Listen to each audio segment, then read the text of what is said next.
भगवान बड़े दयालु हैं। कोई कितना भी बड़ा पापी हो और एक बार आके कह दे प्रभु मुझे क्षमा कर दीजिए, भगवान उसको क्षमा कर देते हैं। ये भगवान की भक्त वत्सलता है। अच्छा, आप एक बात विचार करिए कि जब विभीषण लंका से राम जी की शरण में आए तो क्या लेकर आए थे? बाबूजी, भगवान ने एक छूट दे रखी है, पत्रम पुष्पम फलम तोयम यो में भक्ति प्रक्षता। तुम्हारे पास जो हो ले आओ, पत्ता ले आओ। एक वचन का प्रयोग है, एक पत्र, ज्यादा नहीं। एक पुष्प चढ़ा दो, उसी से प्रसन्न हो जाऊंगा। पत्र, पुष्प, जल जो हो। तो विभीषण जी जब लंका से राम जी के पास आने के लिए चले तो आसपास तुलसी के पौधे लगे थे। नव तुलसी का वृंद तहां, थोड़ी तुलसी उतार लाते। लाए? नहीं लाए। बड़ी सुंदर सुंदर वाटिकाएं थी, अशोक वाटिका है ऐसी लंका में, तो 10-20 पुष्प तोड़ लाते। विभीषण जी ना पुष्प लेके आए ना पत्र लेके आए। अच्छा, समुद्र की तो, जल की तो कोई कमी नहीं थी, क्योंकि सामने समुद्र भरा है। थोड़ा सा जल लेके राम जी के चरणों में चढ़ा देते, वो भी नहीं चढ़ाया। ना फल लाए, न जल लाए, न पत्र लाए, न पुष्प लाए। क्या लाए? केवल हृदय का भाव। और हाथ जोड़कर फिर भुजा उठाकर एक ही बात कही कि श्रवण सो जैसे सोने आयो प्रभु भंजन भव भीर त्राहि त्राहि आरत हरण शरण सुखद रघुवीर। हे प्रभु त्राहि माम त्राहि माम त्राहि माम।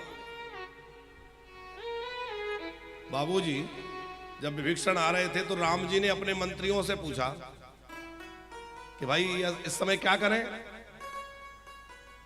सुग्रीव जी बोले कि प्रभु इस समय युद्ध का समय है, तो ये लोग राक्षस हैं, इनका कोई भरोसा करना ठीक नहीं है।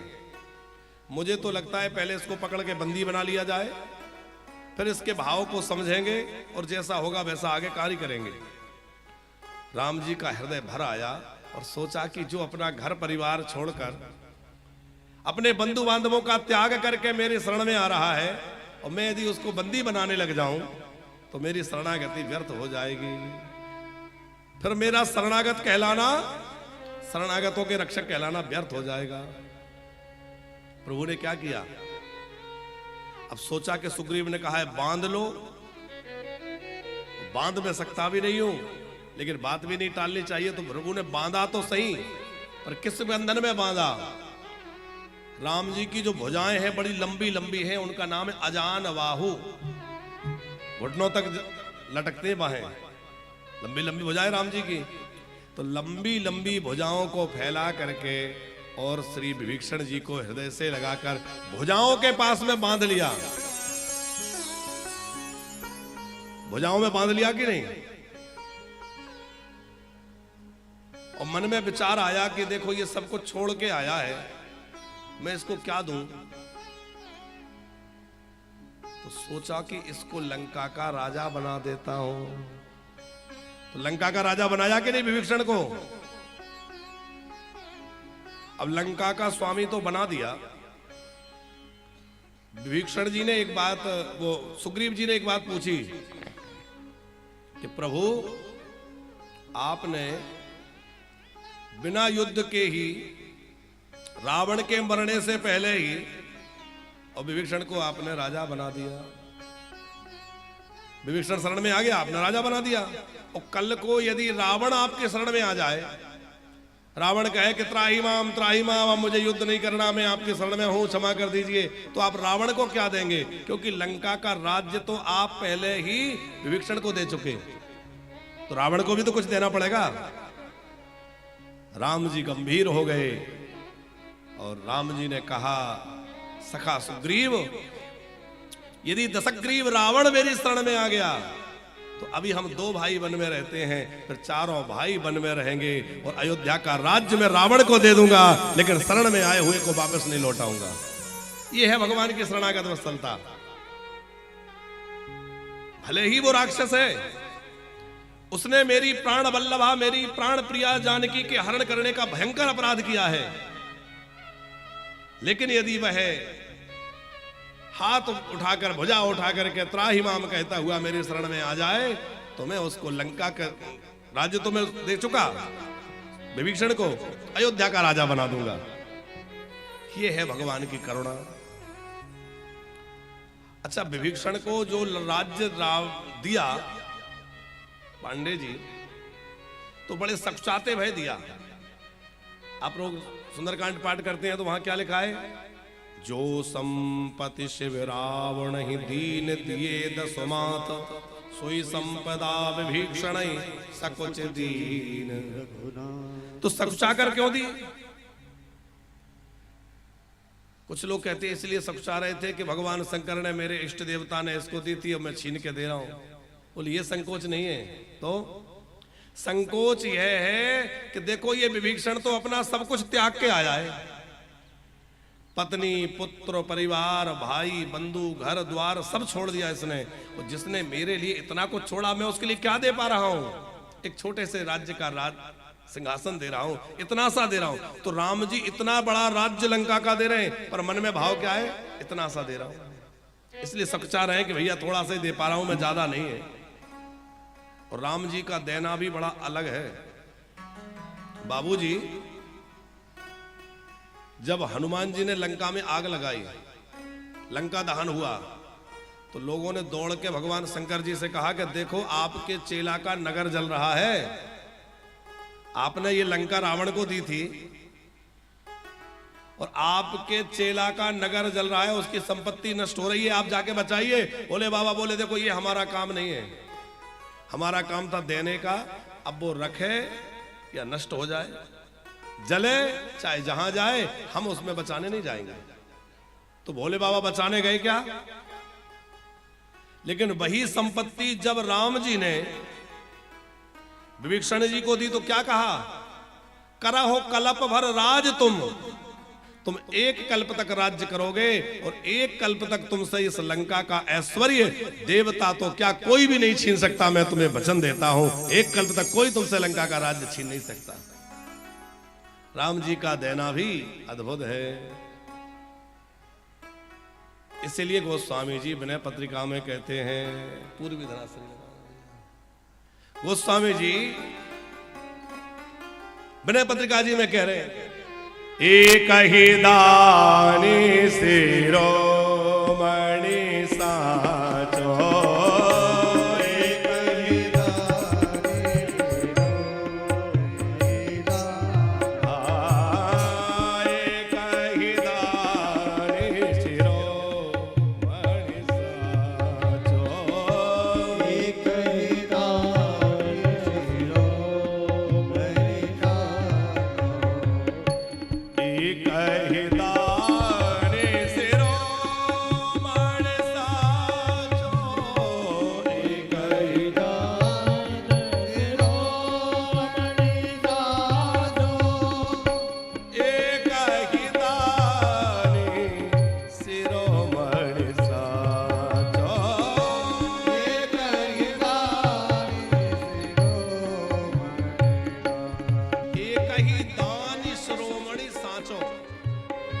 माने देने वाले तो बहुत हैं, पर ऐसा देने वाला और कहीं नहीं होगा। कैसा? बोले जेहि जाचक जाचकता जर जाई, जिसके द्वार पर जाने के बाद किसी और द्वार पर जाने की आवश्यकता नहीं रह जाती। एक बार जो राम जी के दरबार में चला जाता है, उसको किसी और द्वार पर कभी कुछ मांगने जाना नहीं पड़ता। जेहि जाचक जातकता चर जाई, ऐसे देने वाले हैं। इसीलिए कहते हैं एक ही दानी शिरोमणि साचो, एक ही दानी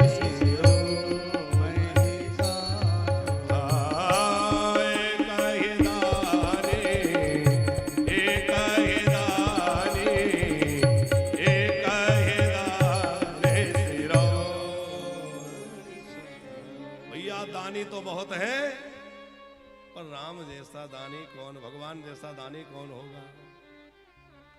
क्योंकि जो भी व्यक्ति कुछ देता है तो कुछ ना कुछ देने का, दातापन का अहंकार रहता है।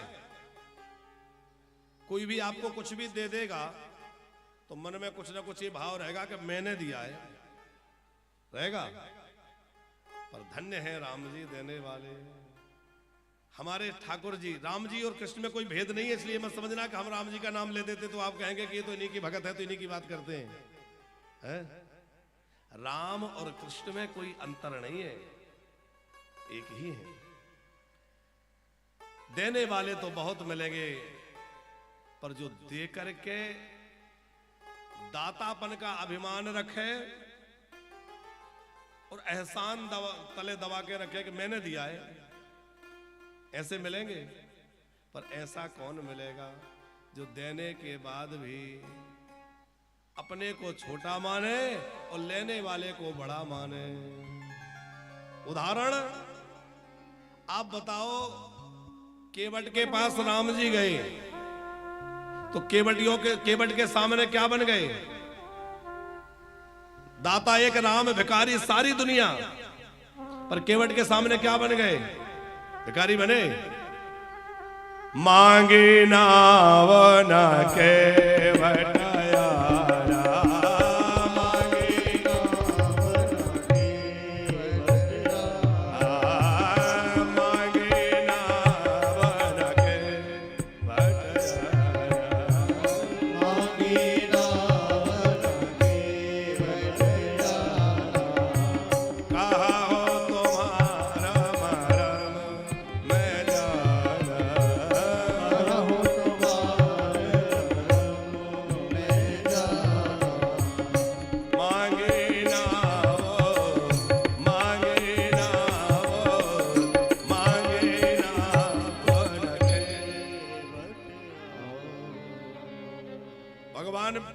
मांगने पहुंच गए। अच्छा ये बताओ, चक्रवर्ती नरेश के पुत्र हैं और निषाद राज के अतिथि हैं, क्या आदेश नहीं दे सकते थे? केवट नौका लेके आओ, तो क्या नहीं आ जाती? लेकिन प्रभु कितना आदर दे रहे हैं। जगी दरबार दीन को आदर, क्या कह रहे हैं? भैया केवट नौका दे दो। अच्छा, जनकपुर में गुरु विश्वामित्र जी ने कहा कि पूजा के लिए पुष्प ले आओ, तो क्या किया? अरे चाहते तो ये कर सकते थे कि वाटिका में जाके बिना किसी से पूछे ताछे पुष्प उतार लाते। गुरु जी की आज्ञा है, जनक जी की वाटिका है, हम उनके मेहमान है, कौन रोकेगा? कोई रोक सकता था? किसी की हिम्मत थी राम जी को रोक दे? लेकिन नहीं, क्या किया राम जी ने? राम जी पहुंच गए जब वहां पुष्प वाटिका के द्वार पर, तो कि दानी शिरोमणि महिमा, दानी शिरोमणि महिमा मंडित, अरे पुष्प वाटिका में पुष्प चयन हित, बने मलियन आगे भिखारी। क्या बने? बले मलियन आगे भिखारी, राम जी बिनती सुनो।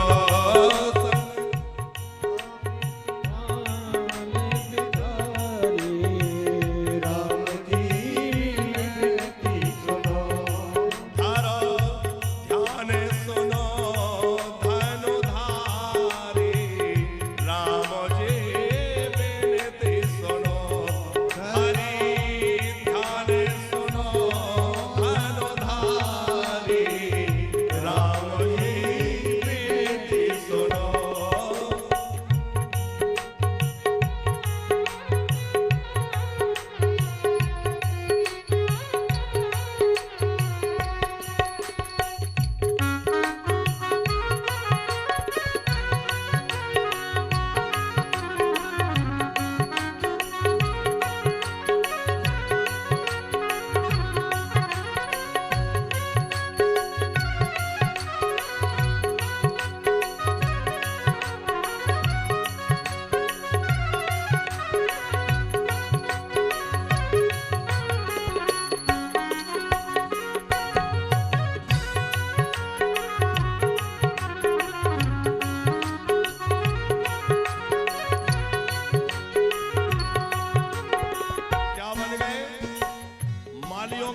भिखारी बने कि नहीं?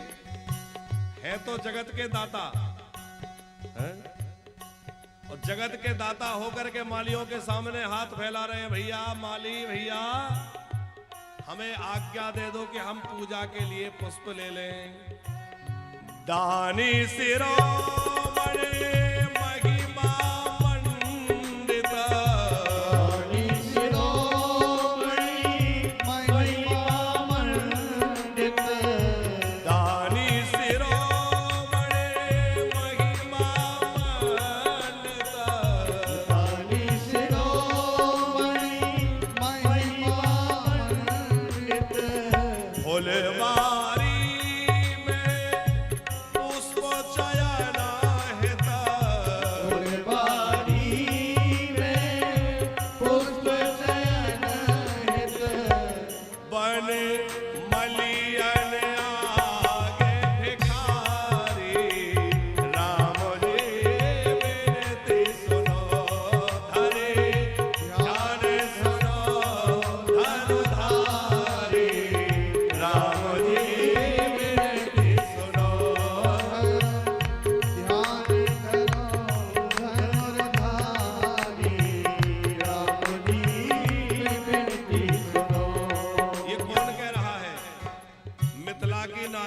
गालियां दे रही हैं। अच्छा, आपके यहाँ गाली देने का रिवाज है कि नहीं? शादी ब्याह में जब बाराती लोग पंगत जीवने बैठते हैं, अब आजकल तो वो बफर सिस्टम चला है और आजकल का जो रवैया चला है वो तो सब सत्यानाश कर दिया। पहले जब मेहमान आते थे और भोजन जीवने के लिए बाराती बैठ जाएं, समधी बैठ जाएं, तो जो घर की संभ्रांत महिलाएं हैं वो बड़ी बूढ़ी महिलाएं सब बैठ करके और बड़े मधुर कंठ से मधुर मधुर वाणी में गालियां देती थी। और बाबूजी, शादी ब्याह में जितना महत्व वेद मंत्रों का है, वैसा ही वेद मंत्रों के जैसा महत्व माताओं के द्वारा गाई जाने वाले भजनों और गालियों का है। उनके द्वारा जो निर्मल वाणी से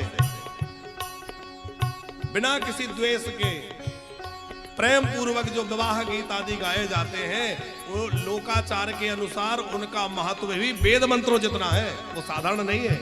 हमारी माताएं कैसे कैसे गीत गाती हैं। तो मिथिला की नारियां गीत गाती कह रही हैं, सुना है बहुत बड़े दानी श्रोमणी हैं, बहुत बड़े राजाधिराज के बेटे हैं, लेकिन हमने तो जनकपुर में क्या देखा कि पुष्प लेने गए तो पुष्प वाटिका में जाकर के और भिखारी बन के खड़े भये, तो हम कैसे मान लें कि ये दानी श्रोमणी है।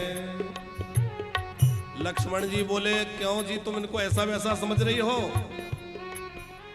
अरे इनको प्राप्त करने के लिए बड़ी बड़ी तपस्या, बड़े बड़े साधन करने पड़ते हैं।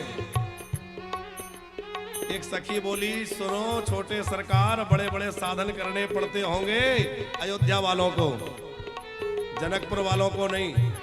क्यों? बोले जनकपुर में तो बिना बुलाए चले आए। अरे यहां तो निमंत्रण भी देना नहीं पड़ा और बिना निमंत्रण के बिना बुलाए चले आए। अब लक्ष्मण जी बोले, नहीं नहीं, हमारे यहां भी निमंत्रण गया था।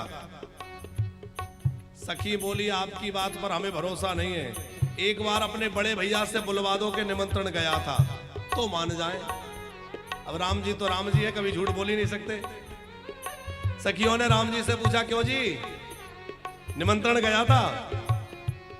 राम जी बोले, नहीं गया, नहीं गया था। सखियां हंस पड़ी, देखा ये तो कह रहे नहीं गया। लक्ष्मण जी बोले, बड़े भैया कभी कभार तो थोड़ा बहुत बोल दिया करो, अरे ये विवाह है, कोई यहां थोड़ी बोल रहा है। राम जी बोले, मैं यही तो कह रहा हूं, नहीं गया था। सखिया पूछे, गया था? बोले नहीं गया था।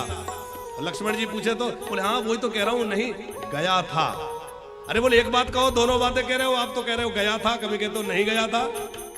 बोले, असल में बात यह है कि नहीं गया था हमारे पिताजी के पास, गया था हमारे गुरुजी के पास। तो गुरुजी भी तो पिता के तुल्य हैं, इसलिए उनके पास गया था तो हमने मान लिया गया था। धारे ध्यान सुनो धनुधारी,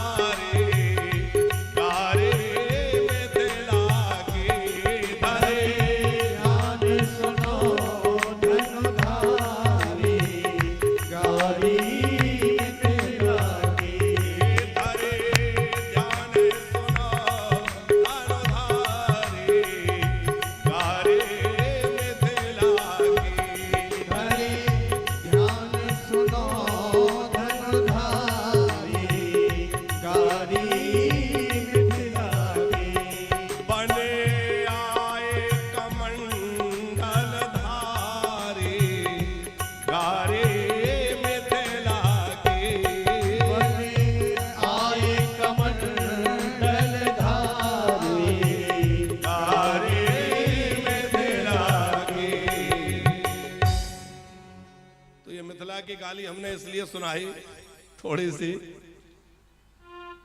कि देने वाला व्यक्ति बड़े अहंकार में रहता है कि मैं दे रहा हूं, मैंने ही तो दिया है। पर देने वाले राम जी कि दे तो रहे हैं पर कभी देने का अभिमान नहीं, बल्कि जिसको दे रहे उसको ये अनुभव ही नहीं होने देते कि मैं दे रहा हूं।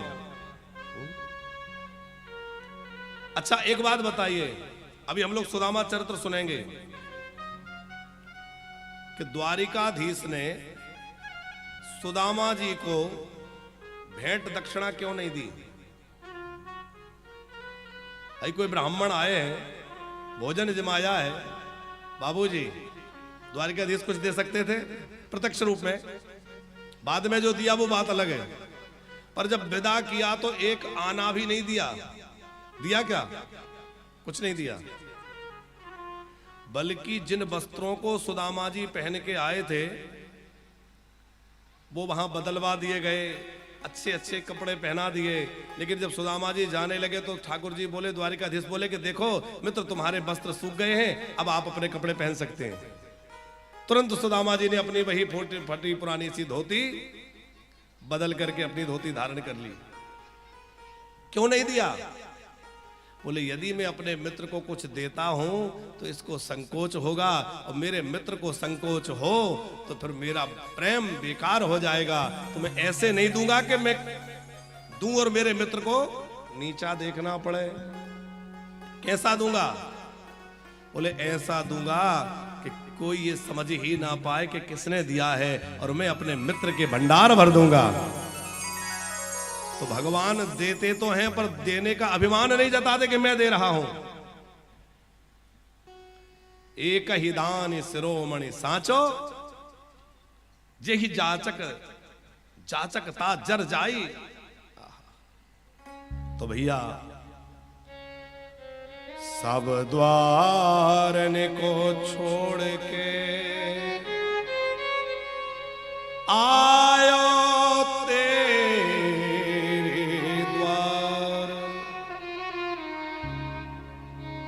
हे वृषभानु के लाडली ने की मेरी ओ निहार। सब द्वारों को छोड़ दो, संसार से मांगना बंद कर दो, संसार के आगे हाथ फैलाना बंद कर दो। किससे मांगना है? यदि मांगना भी हो तो किससे मांगे?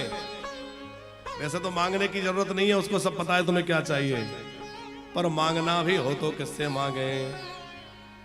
कि दाता एक राम भिखारी सारी दुनिया, दाता एक राम भिखारी सारी दुनिया, दाता एक राम भिखारी सारी दुनिया, दाता एक राम भिखारी सारी दुनिया, भिखारी सारी दुनिया, भिखारी सारी दुनिया, दाता एक राम भिखारी सारी दुनिया, दाता एक राम भिखारी सारी दुनिया।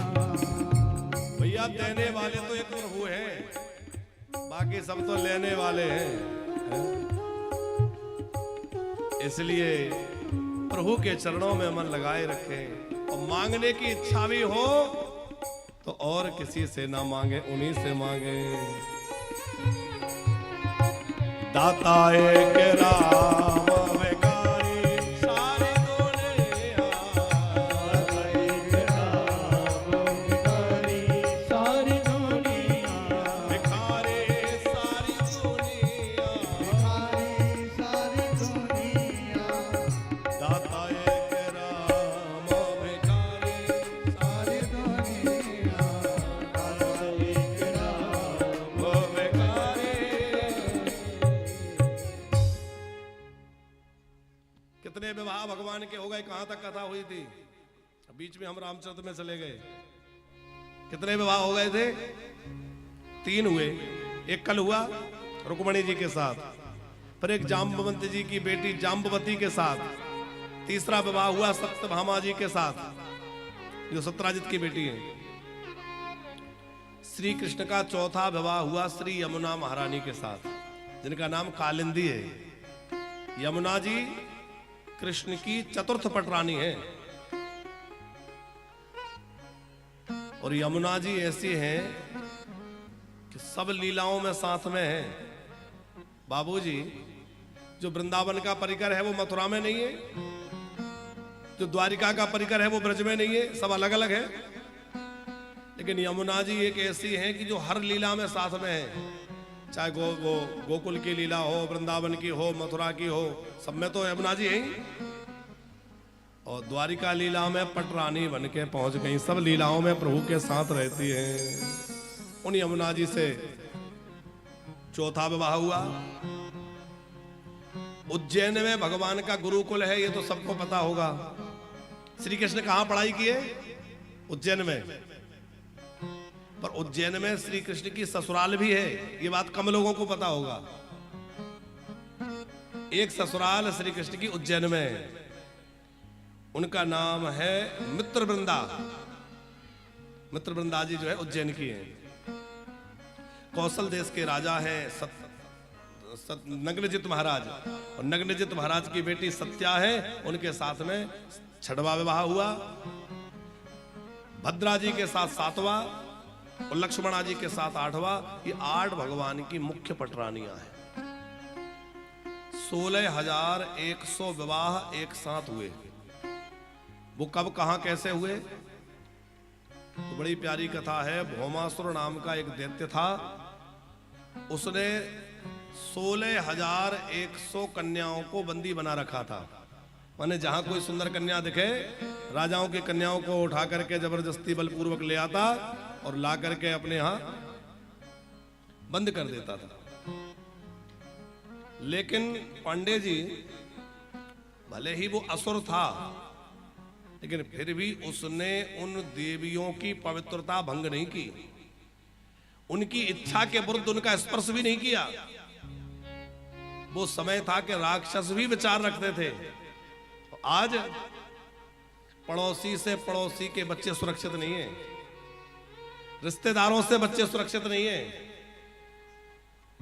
कितना भयंकर समय आ गया। और ये जो वातावरण बिगड़ा है, इसमें बहुत बड़ा योगदान सिनेमा और सीरियल का है।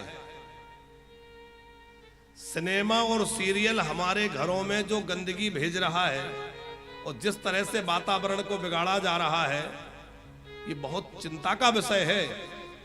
क्योंकि जिस राष्ट्र में सदाचार नहीं रहेगा, जिस राष्ट्र में चरित्र की श्रेष्ठता नहीं रहेगी, उस राष्ट्र का पतन सुनिश्चित है। कितनी भी समृद्धि क्यों ना हो जाए, कितना भी धन साधन संपत्ति बढ़ जाए, पर जहां चरित्र नहीं है, जहां मर्यादा नहीं है, वो राष्ट्र कभी उन्नति नहीं कर सकता, वो गर्त में ही जाएगा। आज आप लोग ये कह सकते हैं कि अमेरिका, इंग्लैंड, इनमें कहां ये सब है? वहां कौन चरित्र को मान रहा है? कौन सदाचार का पालन कर रहा है? लेकिन हम आपसे एक निवेदन करें, यदि आप वैश्विक समाचार पत्रों से संबंध रखते होंगे तो आपको पता होगा कि जो विकसित राष्ट्र हैं, वो विकसित राष्ट्रों में कितने लोग विक्षिप्त हैं।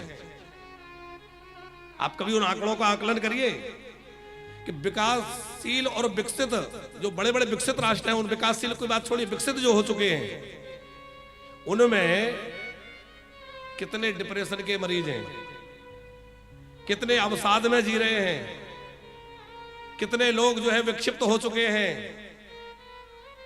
है कि नहीं है? और शांति की खोज में वो वहां से भाग रहे हैं और भारत की भूमि की ओर आ रहे हैं, हमारे सनातन की ओर आ रहे हैं, और सनातन को पकड़ के कह रहे हैं भैया शांति तो यहां है, सब संसार बेकार है। कह रहे हैं कि नहीं?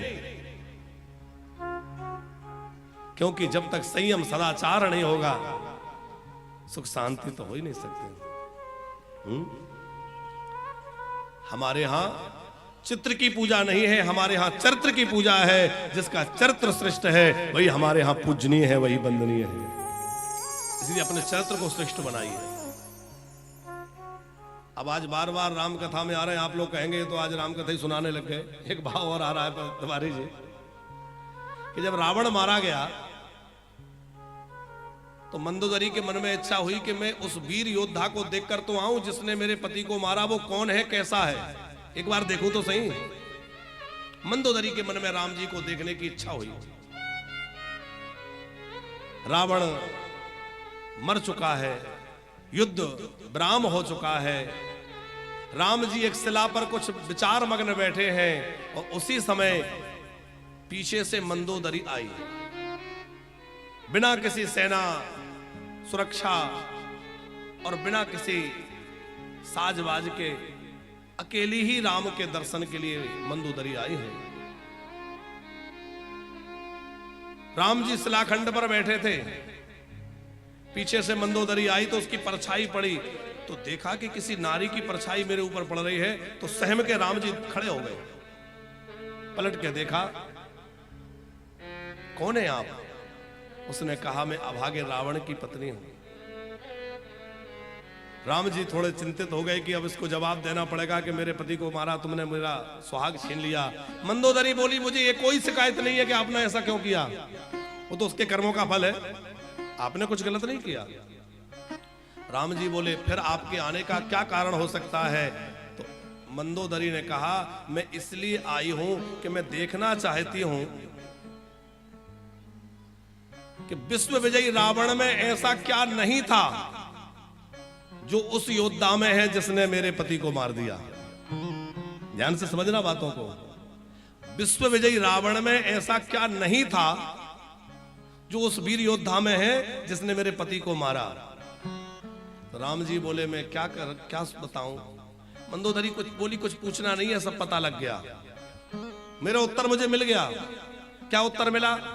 बोले, उत्तर ये मिल गया कि एक मेरा पति कि इतनी रानी महारानियों के होते हुए भी तुम्हारी पत्नी को वहां से छल पूर्वक उठा के ले आया, और एक तुम हो कि किसी स्त्री की परछाई देखकर भी सहम के दूर हट गए। ये राम का चरित्र है कि स्त्री की परछाई से भी दूर हट जाता है। और ये रावण है कि विवेक का कोई आश्रय इसने नहीं लिया, जहां तहां जो मिला उठा लाया। तो भैया, जिसके जीवन में चरित्र श्रेष्ठ है और जिसके जीवन में सदाचार है वही राम का उपासक हो सकता है, और जिसके जीवन में विचार है, अमर्यादा है, स्वेच्छाचारिता है, वो राम का भक्त नहीं हो सकता। वो तो फिर जो है रावण का ही अनुयायी हो सकता है, वो तो रावण के वंशज हो सकता है। कई लोग कहते नहीं वो राम का नहीं, वो कृष्ण का भक्त है। हमने कहा, कृष्ण को क्या तुमने कोई ऐसा वैसा समझ रखा है? कृष्ण कोई लवेरिया है क्या? कृष्ण योगेश्वर है, परम ब्रह्म है, परमात्मा है। पर कृष्ण की लीलाओं का चिंतन करने की आवश्यकता है, तो आपको पता चलेगा। कल हमने महाराष्ट्र में बोला था कि कोई स्त्री पुरुष का मिलन थोड़ा ही है। कृष्ण पुरुष नहीं है, कृष्ण भगवान है, वो कोई मनुष्य नहीं है। और जीव और ब्रह्म के मिलन में स्त्री पुरुष के मिलन जैसी बात नहीं हो सकती। एक घटना वृंदावन की आपको सुनावे। गोपियों के समय की एक लीला है, बाबूजी आपने सुनी होगी। यमुना जी के उस पार, जहां अभी पानी घाट है, पानी गांव कहलाता है वृंदावन में, आप लोग जो गए होंगे, तो यमुना जी के उस पार दुर्वासा ऋषि का स्थान है। तो एक बार दुर्वासा जी का दर्शन करने ब्रज की गोपियां गईं। अब ब्रज की तमाम गोपियां जो है गईं, तो सोचा कि कुछ भोजन की सामग्री, प्रसाद लेके चले। महात्मा के यहां जाओ तो कुछ लेके जाओ। तो तरह तरह के व्यंजन, पकवान, मिष्ठान आदि आदि लेकर के और वो गोपियां गईं, दुर्वासा जी के सामने रखा, प्रार्थना करी कि आप ये सब ग्रहण करें। तो दुर्वासा जी जितना गोपियां लाई थी सब पा गए। तरह तरह के व्यंजन थे, पकवान थे, माखन था, ये था, वो था, सब पा गए। अब गोपियों के लौटने का समय था, तब तक यमुना जी में जल की धारा थोड़ी बढ़ गई। अब सोचे कैसे पार करेंगे, अब हम क्या करें। दुर्वासा जी ने कहा ऐसा करो, हाँ उधर से जब आई थी तो यमुना जी पार करना था इधर से जाते समय, तो उन्होंने कहा यमुना पार कैसे करें, यमुना जी में जल बहुत था। तो श्री कृष्ण से कहा कि हम यमुना पार कैसे करें। तो श्री कृष्ण ने कहा ऐसा करना, यमुना जी के पास जाके कहना कि यदि श्री कृष्ण योगेश्वर हैं और उन्होंने कभी किसी स्त्री का स्पर्श नहीं किया तो यमुना जी हमें रास्ता दे दें। गोपियां मन में सोच रही थी कि बेकार परेशान होंगे जाकर के, ये तो हमें ही पता है कि ये कितने बड़े योगेश्वर हैं, पर इन्होंने कहा है तो एक बार आजमा के देख ले। और जैसे ही ये बात जाकर यमुना जी के सामने कही, यमुना जी ने तुरंत रास्ता दे दिया। गोपियां माथा पकड़ के रह गई कि क्या कृष्ण ऐसे हैं जिन्होंने कभी स्त्री का स्पर्श नहीं किया। अच्छा लौटना था, दुर्वासा जी से कहा कि उधर तो श्री कृष्ण ने मार्ग दिला दिया था, अब इधर से कैसे जाएं। दुर्वासा जी बोले यमुना जी के पास जाके कहना कि यदि दुर्वासा ऋषि ने अपने जीवन में दूर्वा रस के अतिरिक्त कभी कुछ ना खाया पाया हो तो हमें रास्ता दे दो। फिर गोपियों ने माथा पकड़ा कि बताओ इतना अभी खा गए, इतना पाने के बाद कह रहे हैं कि कभी कुछ ना खाया हो तो रास्ता मिल जाए, देख लेते हैं। अब गोपियों ने जाके यमुना जी के पास कहा कि यदि दुर्वासा ऋषि ने दूर्वा रस के अतिरिक्त जीवन में कुछ ना पाया हो तो रास्ता दे दीजिए। यमुना जी ने रास्ता दे दिया। अब वो बड़े आश्चर्य में पड़ गई, निकल तो आई, पर उन्होंने कहा कि इतना सारा भोजन कर गए, 10-20 लोगों का आखिरता पा गए, कहा जा रहा है कि दूर्वा रस के सिवा कुछ खाते ही नहीं है। और श्री कृष्ण इतनी गोपियों में नाचते हैं, रमण करते हैं, और वो कह रहे हैं कभी स्त्री को छुआ ना हो तो यमुना जी रास्ता दे दें। तो अपनी जिज्ञासा श्री कृष्ण के सामने रखी, तब श्री कृष्ण ने समाधान किया, देवियों वास्तव में तो मैं योगेश्वर ही हूं, मैंने कभी किसी स्त्री का स्पर्श भी नहीं किया, क्योंकि मैं कोई मनुष्य थोड़ी, मैं तो ईश्वर हूं। भगवान श्री कृष्ण ने वो समाधान दिया है वहां। तो कृष्ण को भी आप ऐसा मत समझो कि आपने कहा नहीं राम की बात छोड़ो तो ब्रह्म कृष्ण के है? दुर्वासा ऋषि महान योगी हैं, महान तपस्वी हैं, तुम लोगों का भाव रखने के लिए उन्होंने तुम्हारे द्वारा दिया गया प्रसाद लिया, लेकिन वह मन से कुछ भी ग्रहण नहीं करते, वो केवल अपनी तपस्या में दूर्वा रस का ही पान करते हैं। तो भैया ये बिगड़ जाएगा, बिगड़ जाएगा। जन्मांतरीय कोई संस्कार होंगे अथवा उसके ऊपर कोई ऐसा दुष्प्रभाव पड़ गया। कंस है, कंस की वृत्ति इतनी दूषित कैसे हो गई बाबूजी? कंस इतना दुष्ट हो गया कि अपने ही पिताजी को बंदी बना के कारागृह में डाल दिया और राजगद्दी पे खुद बैठ गया, कोई अनीति उससे बची नहीं। तो क्या उग्रसेन जी का जीवन पवित्र नहीं था? क्या उनकी सदाचारिणी पत्नी के जीवन में कोई कमी थी? बिल्कुल नहीं थी। एक अपराध बन गया उनसे, उनकी पत्नी से, कि वह अपने मासिक धर्म के बाद ऋतु स्नान जो किया, ऋतु स्नान के बाद वह, बात समझ में आ रही है? कितना सूक्ष्म अपराध हुआ है। पति का मुख देखे, भगवान जो मासिक धर्म के बाद जो स्नान होता है स्नान किया और बाहर बगीचे में चली गई। अब महारानी थी, थोड़ा बाहर निकल गई, वहां अदृश्य रूप से कोई राक्षस भ्रमण कर रहा था, उसकी परछाई उनके ऊपर पड़ गई और परछाई पड़ने से उनके गर्भ में दोष आ गया और उसी दिन जो है गर्भाधान घर में हुआ और गर्भाधान होने से उस गर्भ में जो संतति आई वह कंस जैसी दुराचारी हुई। तो ऐसे छोटे छोटे अपराध होने से भी ऐसी गड़बड़ हो सकती है। आहार और रिसर्च में यह पाया गया कि गर्भ के काल में माता का जैसा आचरण होगा, जैसा व्यवहार होगा, समझ में आए इसलिए हम समझाएं।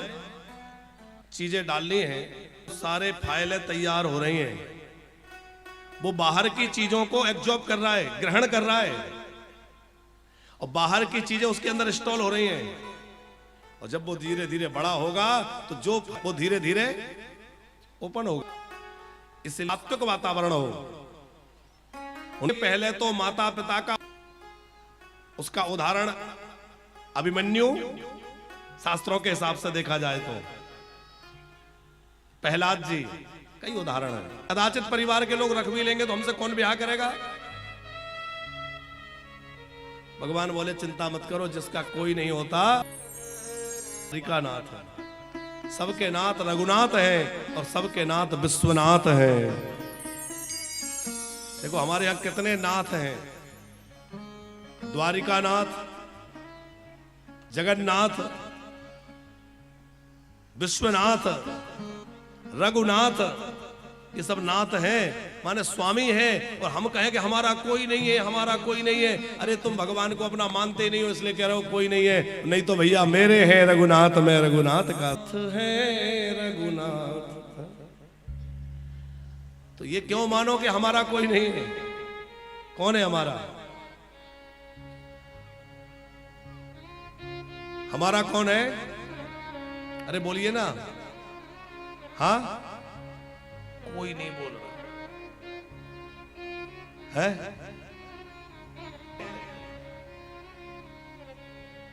अरे भगवान हमारे हैं कि नहीं है?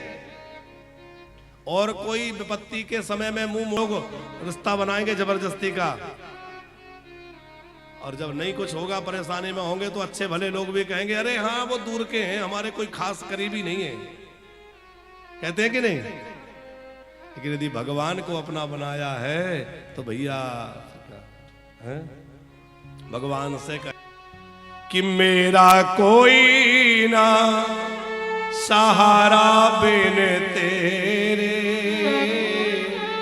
हो मेरा कोई ना सहारा।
रे आवो छाए घन घोर अंधेरे घन श्याम सावरिया मेरे मेरा कोई ना सहारा बिन तेरे घनश्याम सवरिया मेरे ओ प्रभु आ जाओ प्रभु आ जाओ तरस दिखा जाओ अब आकर दरस दिखा जाओ प्रभु और ना मुझको तड़पाओ प्रभु और न मुझको तड़पाओ मैं तो आन पड़ा दर तेरे तो आन पड़ा दर तेरे घन श्याम सावरिया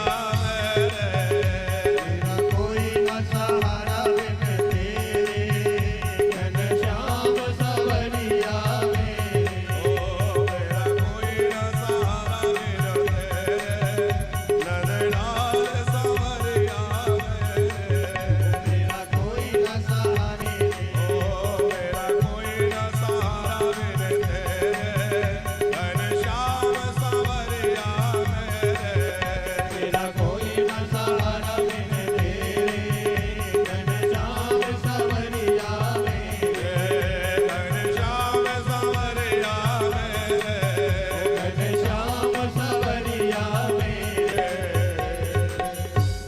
बोले भक्त वत्सल भगवान की जय हो वो 16,100 जो कन्याएं थीं राजाओं की बेटियां, आज संकट उनके सामने था कि अब हम कहां जाएं। भगवान द्वारिकाधीश बोले चिंता मत करो, सब मेरे यहां चलो।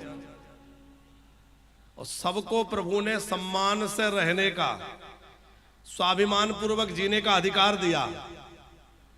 अच्छा आप बताओ कि भगवान उनसे विवाह ना करते तो वो बेचारी कहां जाती?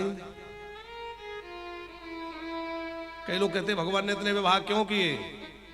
अब आपसे कोई पूछे तो उत्तर दे देना। पहला उत्तर तो ये है कि इतनी सारी वो राजकन्याएं जो थीं वो आत्महत्या करने को तत्पर थीं। अब हमें कोई नहीं संभालेगा, कोई नहीं रखेगा, हम कहां जाएं। तो उनको स्वाभिमान से रहने का भगवान ने स्थान दिया। दूसरा कारण, वो सब वेदों की ऋचाएं हैं और भगवान को प्राप्त करने के लिए ही कन्या बन के आई हैं, इसलिए भगवान ने विवाह किया। तीसरा कारण, बाबूजी श्रीमद् देवी भागवत में एक कथा है कि जब भगवान नर और नारायण बद्री विशाल में जाकर बद्री नारायण में तप कर रहे थे, नर नारायण, इंद्र को बड़ा डर लगा कि कहीं मेरी राजगद्दी ना छीन ले, स्वर्ग ना छीन ले। तो अप्सराओं को लेकर के रति कामदेव को भेजा। 16,050 कन्याएं थी वो थी अप्सराएं। बहुत नाच गाना उन्होंने किया, लेकिन नर नारायण के मन में कोई क्षोभ नहीं हुआ। वो तो निर्विकार, अब वो परमात्मा के लिए क्या क्षोभ हो। नारायण ने अपनी जंघा भाग से ऐसे थोड़ा रगड़ा तो एक मल से, थोड़ा मैल से एक बड़ी ही अनुपम सुंदरी एक अप्सरा प्रकट हो गई, जिसका नाम हुआ उर्वशी। उसकी सुंदरता देख के वो सबकी सब लज्जित हो गई और बोले कि अरे हम तो बेकार में ही अपने सुंदरता का अभिमान लिए घूमती होती है। बहुत लज्जित हो गई उसके सामने और भगवान नारायण के चरणों में गिर गई, हमें क्षमा कर दो, हम तो अपनी मर्जी से नहीं आए, हमें तो जबरदस्ती वो देवराज इंद्र ने भेज दिया, हम थोड़ी आपका अपराध करते। भगवान बोले कोई बात नहीं है, मैंने क्षमा किया, जाओ। अच्छा भगवान का स्वभाव है कि कोई आता है तो कुछ, तो भगवान बार बार बोले कुछ मांग लो, कुछ मांग लो। तो उन देवियों ने क्या मांगा कि प्रभु आप हमसे विवाह कर लीजिए, हमें अपनी पत्नी बना लीजिए, ये वरदान मांगा उन्होंने।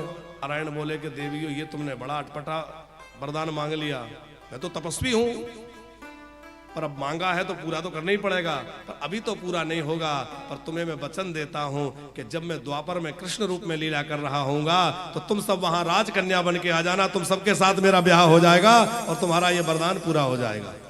तो वो वरदान पूरा किया है भगवान ने यहाँ आके।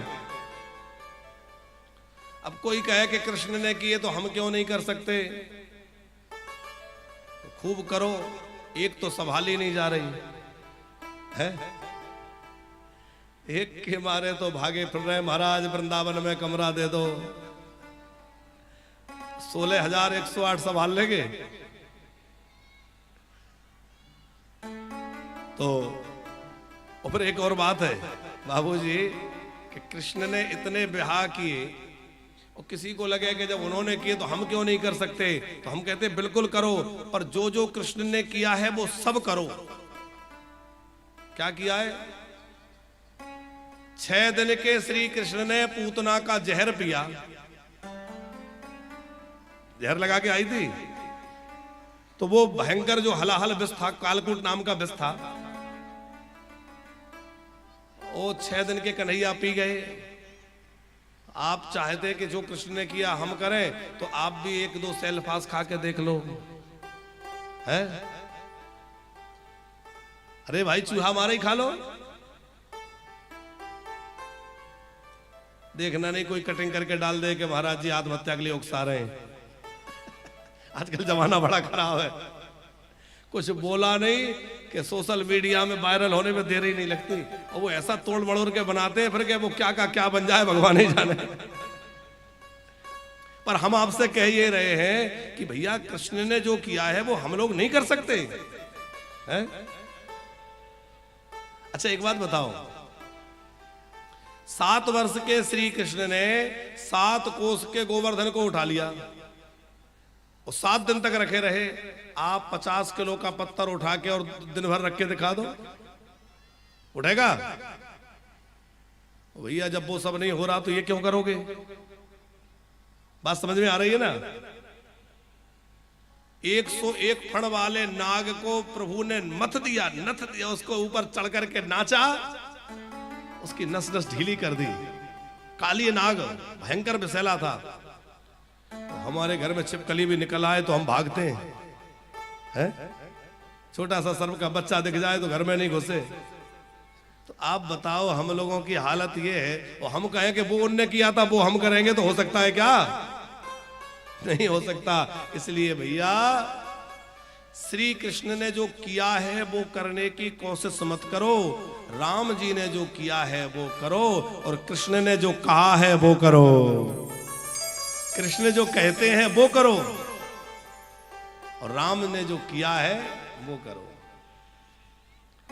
कि जग में सुंदर है 2 नाम, चाहे कृष्ण कहो या राम, बोलो राम राम राम, बोलो श्याम श्याम श्याम, बोलो राम राम राम, बोलो श्याम श्याम श्याम। जग में सुंदर है 2 नाम, जग में सुंदर है 2 नाम, चाहे कृष्ण कहो या राम, चाहे कृष्ण कहो या राम, बोलो राम राम राम, बोलो श्याम श्याम श्याम, बोलो राम राम राम, बोलो श्याम श्याम श्याम। माखन ब्रज में एक चुरावे,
श्याम, दो रूप हैं पर दोनों अलग नहीं है, एक ही है। एक लीला पुरुषोत्तम है, एक मर्यादा पुरुषोत्तम है।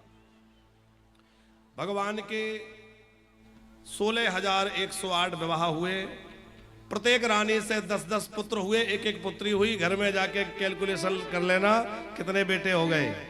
16,108 गुणे 10 बेटे, एक एक बेटियां।